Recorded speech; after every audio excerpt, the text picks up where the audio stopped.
All right. Good afternoon, everybody. Eric Milch back with another dealer teamwork interviews session. We are joined today with Sean Stapleton, longtime friend. One of the first videos that we're doing in this series had to have Sean on. Obviously, Sean is one of my partners as well in dealer teamwork, but let's take a good deep dive. Let me try to recap first and see if I've got this right, Sean. You grew up in Brooklyn, right? Yep, I was born on Port Jeff, New York. Yeah, and then family moved, and then you moved over to Minnesota. Yep. You went to St. Mary's University, all Yep. right, and then your Played first hockey, job. box. Yeah, that's what I was going to say. Hockey, boxing, yeah, wrestling. You did a lot of skeet shooting. I mean, just really fun, unique stuff. Yeah, and one of the things that I've always loved about you was your strong commitment to the family. You got a great family legacy as well, but just great convictions and beliefs, and just real strong, obviously strong success path that you've had. It's almost like it was baked into your family's DNA. One of the stories that I love hearing you share, and I think it needs to be told more often, is tell the story about the legacy of data within your family. I think that's important for people to know to help set the baseline for you. So my dad moved from the East Coast to the Midwest when we were real young, and he originally was selling cars and trying all kinds of things. And he got into the time sharing business, and that kind of morphed, and he got into some data management. And he created a product and a company that became the AC Nielsen rating system. So he sold coordinated management systems to Art Nielsen, and it became the AC Nielsen rating systems. And then he rolled that out worldwide for many, many years and traveled all over and had an awesome experience. The downside was he was traveling a lot like me, so he wasn't always home, but had a great relationship. My mom was the pillar of the family.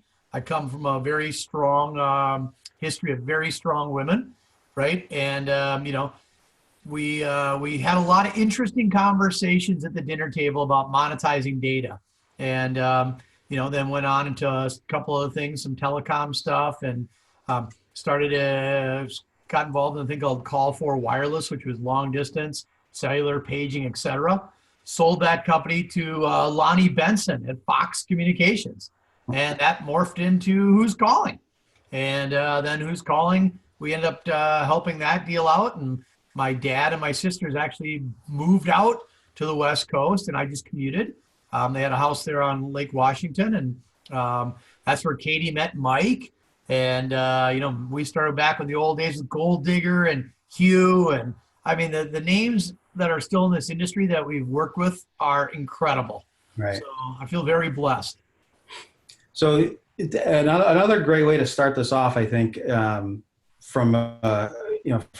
you're so well known. People have seen you, they watch you. You've been in the public eye for such a long time, and it fits you so well. But at the same time, I think it's a great opportunity for you, if you don't mind, share your 5 key principles to life, or however you put those. You say it so well. What are those 5 key rules that you live by? Well, these are both family and business, and then I kind of modify them a little bit. But number 1, always do what's fair and best for the company and your employees. So many times in business, it's easier to do the shortcuts, right? You can. And when you run a business or you lead a business or you're involved in a team, it's not about you, it's about we.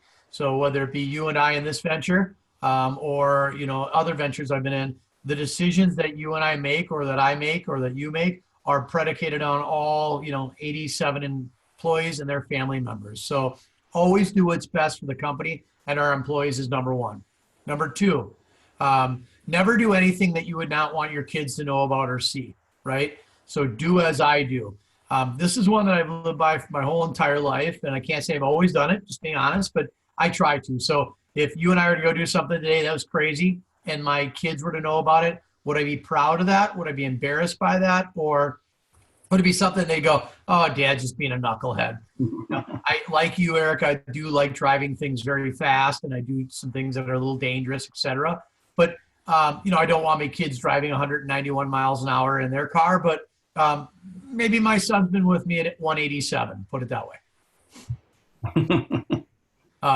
Be proud of the decisions you've made and always justify the decisions. So in life, every day we have decisions we have to make. And I try to use my best judgment, my experience, my history, and the people that I love and trust as barometers of my doing the right thing. But you have to make decisions in life, and always being able to justify the data that I use to make that decision is critical in life, right? And then it starts to become a little bit more. Stay humble, stay happy, stay grateful. Those are really easy things to forget in life. We all come from the same spot. We all come into the world the same way. We go out of the world the same way. I've had some pretty good successes in life. I feel very blessed.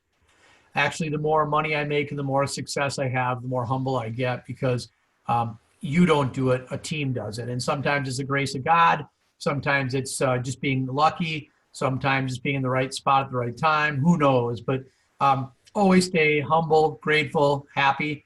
My favorite line is, if you want more in life, you got to do more in life. And I've tried to instill that in my children from day one.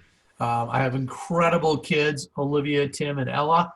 They're all incredible people. They all have their own gifts. Olivia's going to be a crazy entrepreneur. I'm not worried about her. She's going to do unbelievable.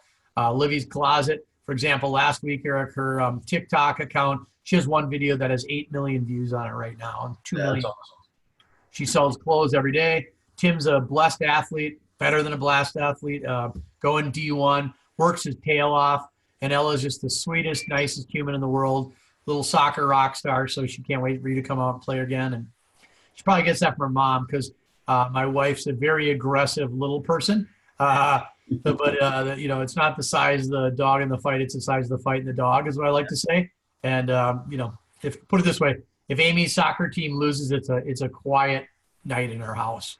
And then the last piece is, please think in long-term, not short-term. Anytime you think short-term in life, you seem to go down the path of taking shortcuts. So whether it's running a company, should I build the software so it works better, for only 6 weeks, or should I build it where it works for the next 6 years? My suggestion to everybody is always take the long path, always play the long ball. That doesn't mean the short game doesn't work, but it definitely means if you play the short game, the long game doesn't always work. Awesome. That's cool. I appreciate you sharing that. And I think it's important for people, whether they adopt their own version like that. It's just, they're great guideposts, if you will. So how about this? Share your thoughts on something that you don't think, or something that people seem to misunderstand about you. I love people. I'm an extrovert. I'm a softie.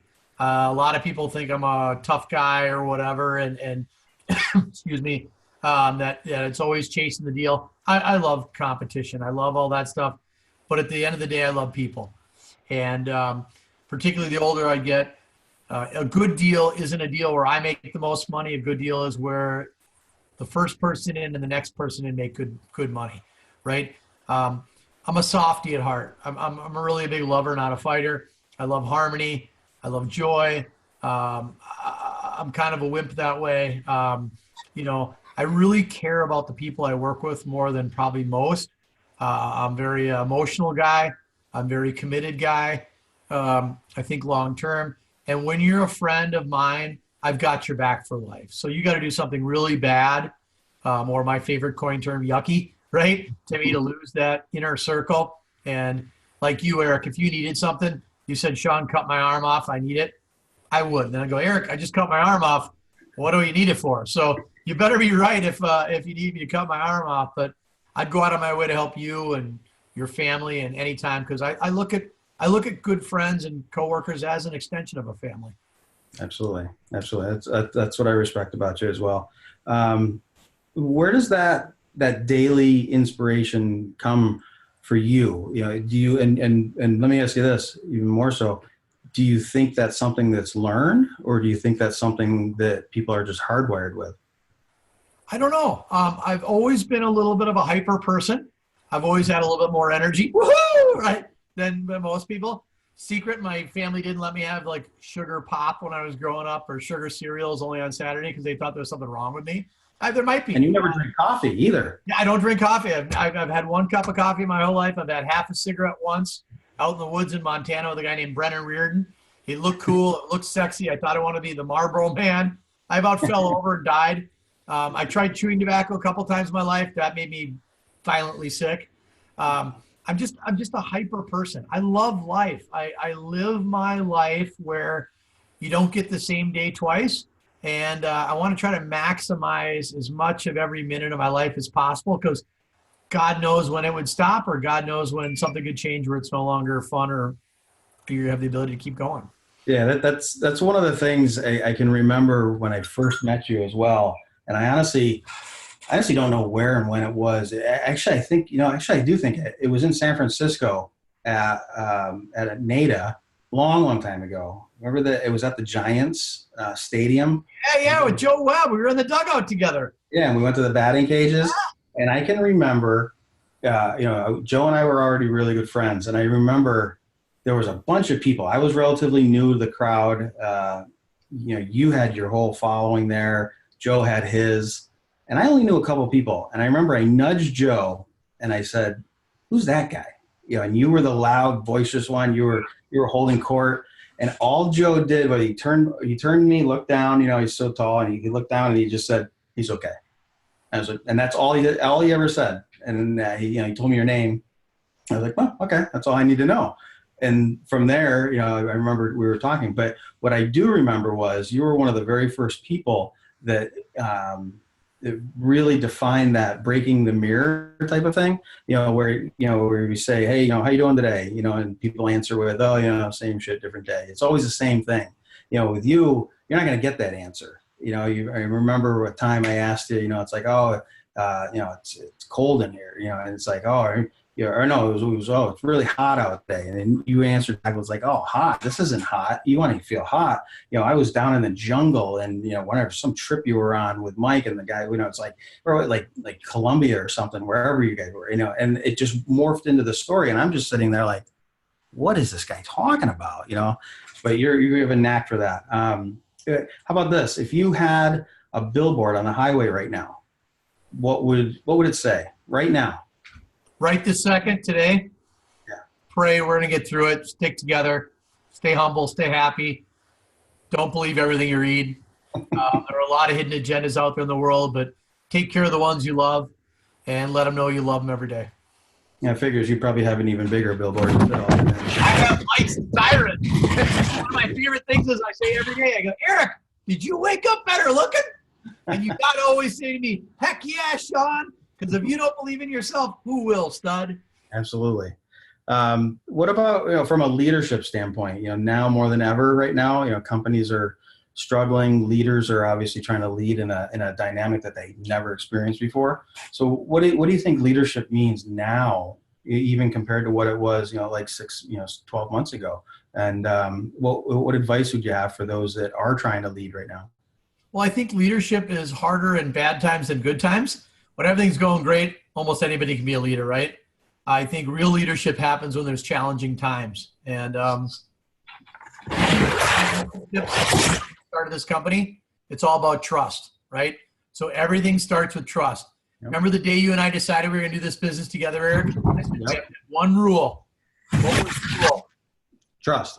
Trust. And if you ever didn't trust me explicitly or vice versa, things are not going to work perfectly.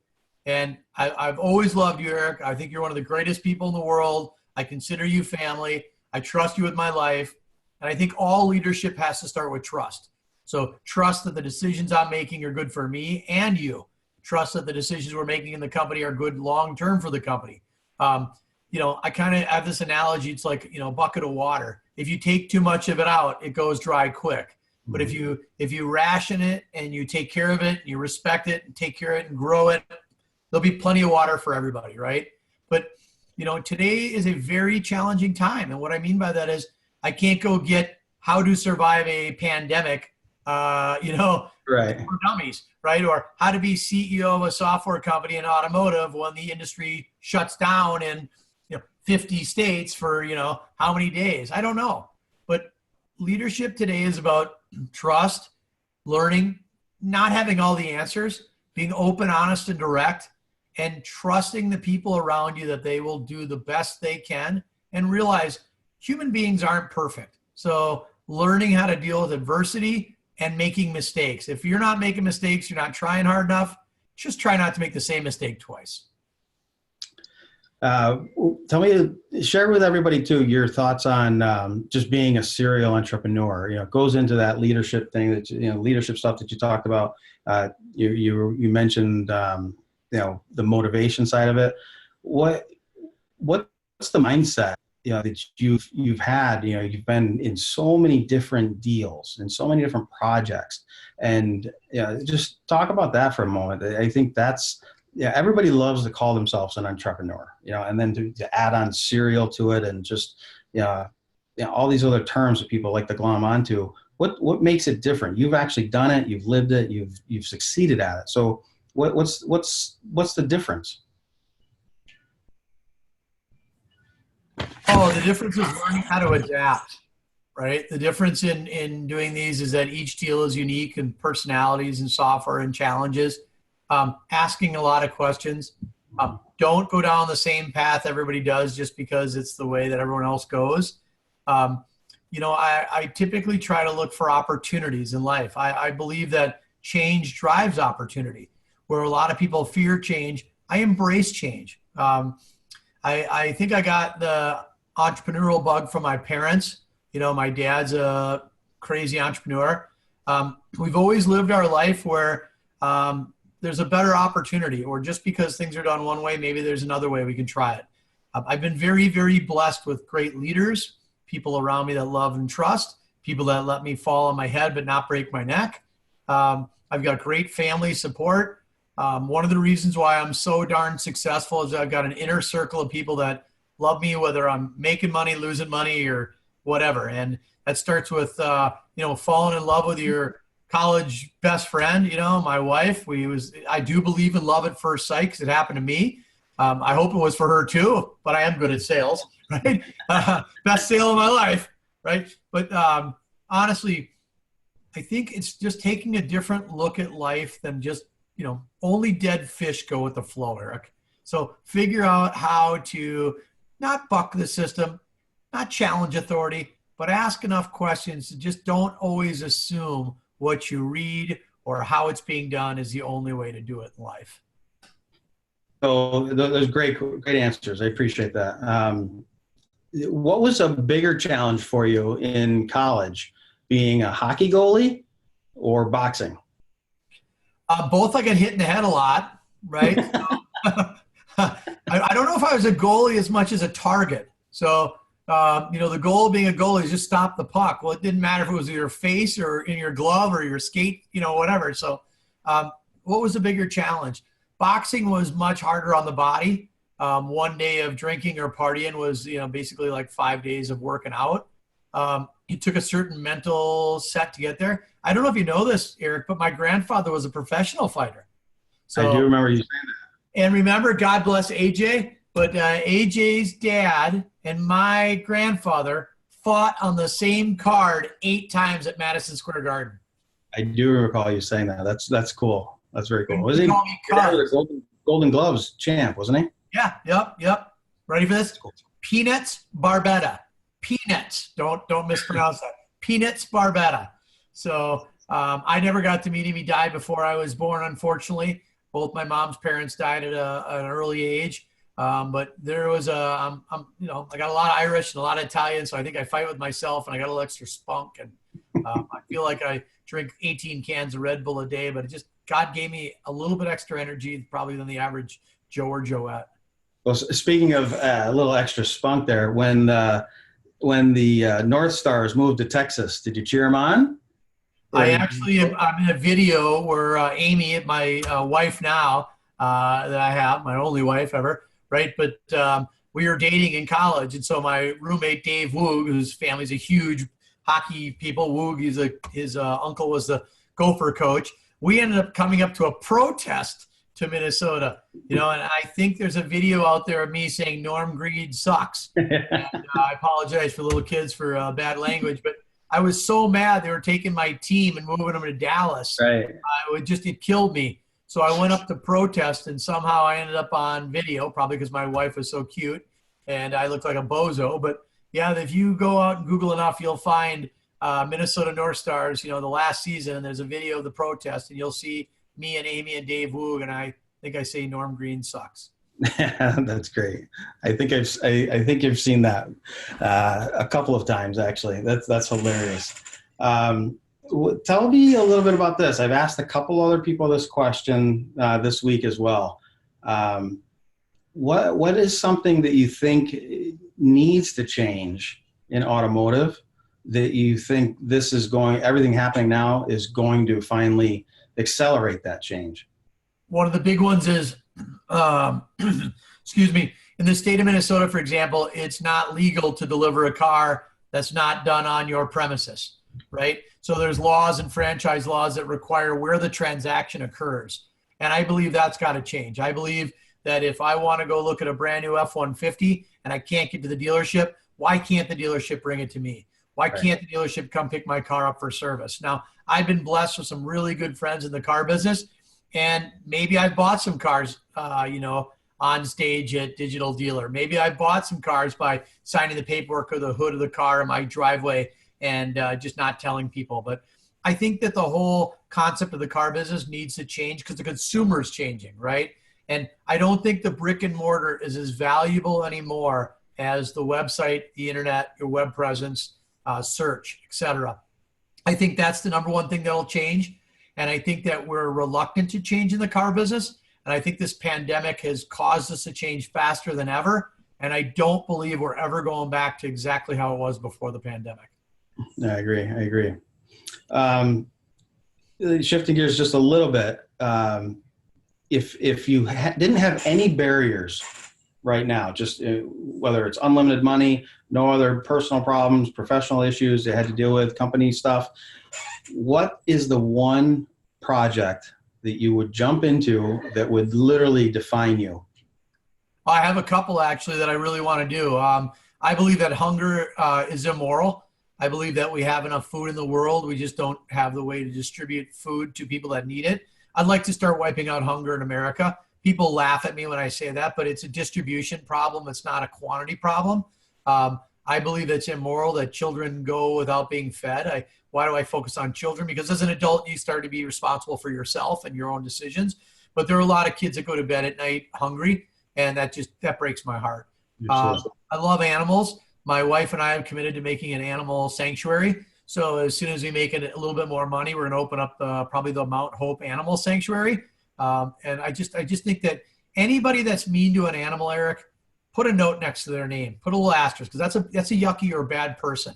Because I don't know how you can be mean to something that can't defend itself, like a child or an animal, and then accidentally become somebody different. I think our core values shine at different times in our lives, particularly under pressure and stress. So I look for things like, how do you treat your children? How do you talk to your mom? If a stranger was walking up, would you hold the door for them? Are you the first one to say hi or the second one to say hi? Do you look away so you can act like you didn't see them? Or do you look them in the eye and say, have a great day? And I believe those are attributes of leadership. I believe those are attributes of who your soul is. And I think I think most people want to do the good things in life. But yeah, I definitely love to try to help wipe out hunger. I like to help out animals some more. Awesome. You've always been involved with other, projects like that. And you even had one in college as well, didn't you? In terms of, you were cleaning up the shores of the lake or something like that? Yeah. What was that? Minnetonka seaweed eaters. It's my first entrepreneurial approach. So we built these boats that would cut the seaweed out of the lakes. We'd haul it out and dump it in a dump truck and haul it away. And what was great, it was like your lawn. It just kept growing back. The warmer it got, the faster it would grow. So it was a great business. And instead of going to get a master's, I started a business. And I had to use, back then it was MYOB, mind your own business. It was a little Macintosh I had. We had to rent an office. We had to do the boat work. We had to build and fabricate the machines. If it broke, I didn't get paid. I don't think I ever worked harder in my life because I learned things like if I got there the same time as the employees and stuff wasn't ready, I was paying them to sit around, drink coffee or eat their lunch. So I'd get there earlier. I'd get the office open. I'd get the jobs ready. I'd make sure the boats were gassed, nothing broken. I'd lay out their route for the day so they wouldn't go 10 miles the wrong way and back and be inefficient. Learned a lot about life. I got to work with my brother at that time, some of my good friends. It was hard work, but I've never been afraid of hard work, Eric. And I learned how business works. And unfortunately, I think a lot of people still to this day don't really understand how to make a successful business. No, you're absolutely right on that. The misperception of what it actually takes, we've said it so many times over the years. People just see the end product or a little slice of life online, but to actually grasp, what goes on literally around the clock, the time, the grit, the good times and, the struggles, there's a lot of conflict. People just, they just don't understand it, unfortunately, sometimes. Those that have been through it realize it's a humbling experience as well. Yeah, I had a pretty big, probably my life-changing event in my life, Eric, was my brother died in a car accident. And I had never really dealt with adversity before. I thought I was bulletproof. I could do anything. I was a pretty good athlete. I was pretty good at a lot of things. I was gifted with a couple of gifts in life. I got a lot of bad things. I can't play music. I'm not the smartest guy in the world. I'm terrible with certain things, but I got a good gift with people. And when my brother got killed in a car accident, it really required me to look at my soul and realize, what do I want in life? Do I want to just be an average Joe with a house on Main Street and a white picket fence and 3.5 kids and a dog? Or do I really want to go out and try to make something in my life? And knowing that when you go for it, well, you've definitely gone for it. And what you consistently strive to give back, is again, it's astonishing, and it's a pleasure to watch and to see. And one last thing before we wrap up, a lot of people ask us obviously about getting started, and it's a personal triumph for me, something that I'm proud of. I know that you are as well. But that time, initially, something obviously that I'll never forget. But I think it's a great story to tell. I'll give you an opportunity just to share your. I love hearing your perspective. Everybody's got a different view on things, but it was an odd time for you. Yep. In your transition. So just share your thoughts on that real quick, and just share your perspective. I think that would be. Remember, right? You and I were going to buy a used car dealership, right? And we had this plan cooking for about a year and a half, and you obviously were a very, very successful used car rock star, and you've always been excuse me, on the cutting edge. And, you brought me this idea, and we went and looked at it, and there was some opportunity there. But things weren't set up right. The vision wasn't proper. And, I remember the first time you and I and Dan and Pat and others sat down and we said, hey, how do we make it work? And I said, guys, the first thing is we have to understand, can we work together? Mm-hmm. And can we trust each other? Because there are many, many great ideas that don't make it. There are many bad ideas that become successful, right? But we had to make sure internally we had our game together. And it was trying. We bootstrapped the company. We started literally in my garage, right? And we'd take my pickup to lunch and the whole company would fit in it. Our first piece of furniture we ever bought, remember what it was? Well, no, I don't even remember that. Which one? Foosball table. Oh, the foosball table. Yeah, that was our conference table. First piece of office furniture at Dealer Teamwork was a foosball table. I still have it. It's in my garage, and someday I'm going to bring it to the office and just say, "Do not touch." It's ancient, but I trusted you, Eric, and you had a great idea, and the guys did, and Dan and Pat and others, they had some pretty good ideas that were clever, but we couldn't quite figure out how to put it all together. And what we did is we disassembled it to reassemble it. Yeah. And it's never done. And, as our dealer needs changed and we started to look at what we could use the technology for, we were really blessed. And Dealer Teamwork is really taken off. We're looking at other verticals. As you know, we've already expanded other verticals. Each of us has played different roles. I feel very blessed to kind of I don't really consider myself a CEO. I consider more like the coach, right? And there are days that I'm the player. There's the days I'm the water boy. There's the days that I'm the whipping post.